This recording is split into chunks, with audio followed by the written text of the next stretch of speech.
नमस्कार सगळ्यांना, मी स्वातीस किचनमध्ये तुमचं खूप खूप मनापासून स्वागत। आज आपण अगदी प्रसादाचा शिरा कसा करतो, तो कसा बनवायचा आणि परफेक्ट प्रमाणामध्ये कसं साहित्य घ्यायचं ते मी सांगणार आहे। तर इथे बघा, मी 1 वाटी रवा घेतलेला आहे।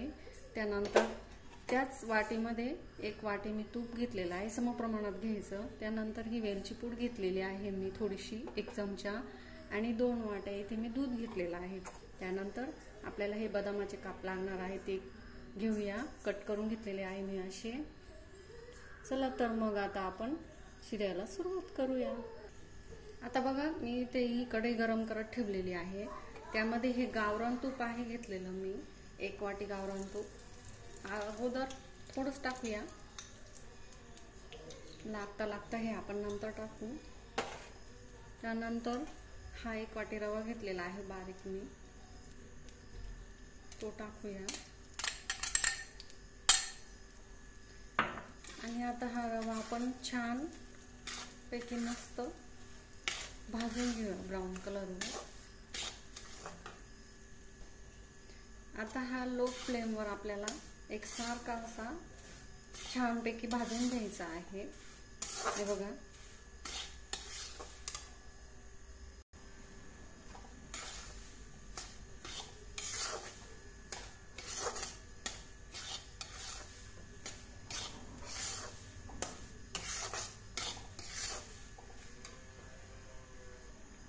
हे बघा, आपला रवा हा छानपैकी मस्त असा भाजलेला आहे। छान असं त्याला तूप सुटलेलं आहे थोडं थोडं। रवा अगदी छान भाजून घ्यायचा आहे मस्तपैकी। आणि आता यामध्ये आपण दूध टाकून घेणार आहोत।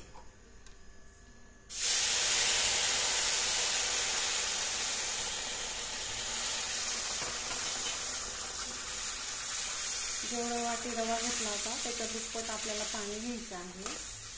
हे बघा, मिक्स करून घेऊ।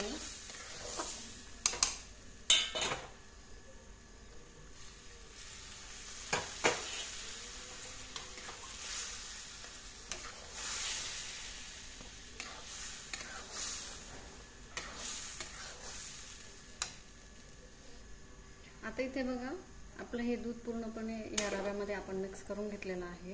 आता ज्या वाटीने आपण रवा घेतला होता त्याच वाटीने 1 वाटी रवा होता, तर 1 वाटी आपण साखर घेणार आहोत।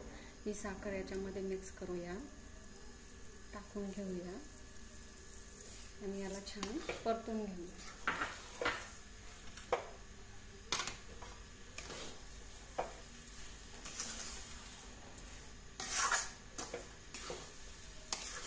रंग बघा तुम्ही किती सुरेख आलेला आहे रव्याचा। रवा छान ब्राऊन कलरवर जर परतून घेतला सोनेरी रंगावर, तर प्रसादाच्या जो आपला शिरा आहे त्याला पण कलर छान येतो।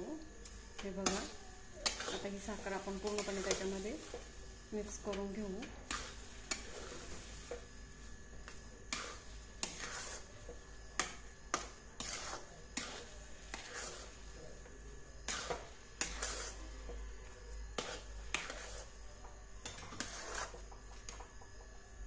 आता हे आपण हे ड्रायफ्रुट्स जे कट केलेले होते ते टाकून घेऊया त्याच्यामध्ये।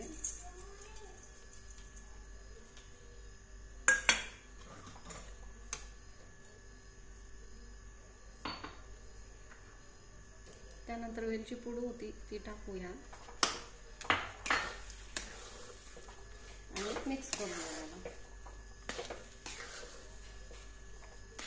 आहा, किती छान सुंदर दिसतो आहे प्रसादाचा शिरा आपला। बघू शकता तुम्ही, सुगंधही छान दरवळतोय। आता हे जे आपलं राहिलेलं हे तूप होतं ते पण आपण याच्यात टाकून देऊया।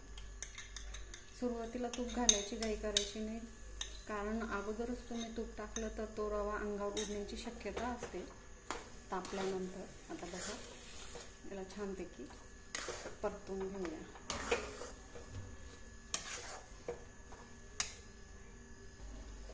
आता बघा, साखर टाकून झालेली आहे, वेलची पूड टाकून झालेली आहे, बदामाचे काप टाकून झालेले आहे।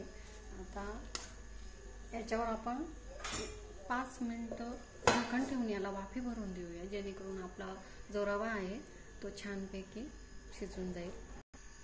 चला तर मग आपला हा प्रसादाचा शिरा असा मस्तपैकी तयार झालेला आहे. बघा तुम्ही.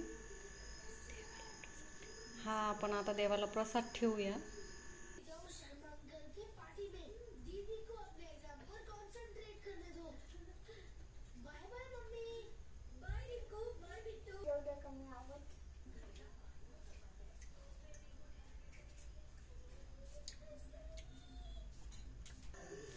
चला तर मग आपला हा प्रसादाचा शिरा असा मस्तपैकी तयार झाला आहे केळीच्या पानामध्ये. माझ्या प्रसादाच्या शिऱ्याची रेसिपी आवडली असेल तर नक्की ट्राय करा, लाईक करा, सबस्क्राईब करा आणि सगळ्यात महत्त्वाचं खात राहा, खुश राहा आणि मस्त राहा. थँक्यू.